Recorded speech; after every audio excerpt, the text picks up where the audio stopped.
Hey guys, good morning. How you doing? So Coinbase is experiencing some latency issues with trades and payments. I'm pretty sure, I don't know if anybody else is actually having this issue. I'm assuming everybody else is going to be having this issue. This is a quick, I mean, I'm not going to do a portfolio update because, you know, this is not for that reason. But my portfolio right now currently is sitting at 48.1. If we do end up rallying back to like 69, 70K, hopefully this portfolio is worth like 100K. I don't know. I don't know where I'm going to be at, honestly.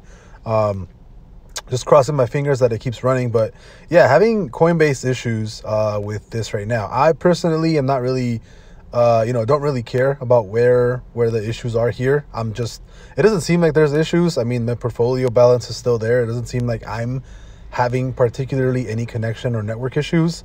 Everything seems to be pretty good, right? Like I don't really see too many issues right now. But if you guys are having issues, maybe you guys can figure it out in the comments below and stuff, and talk to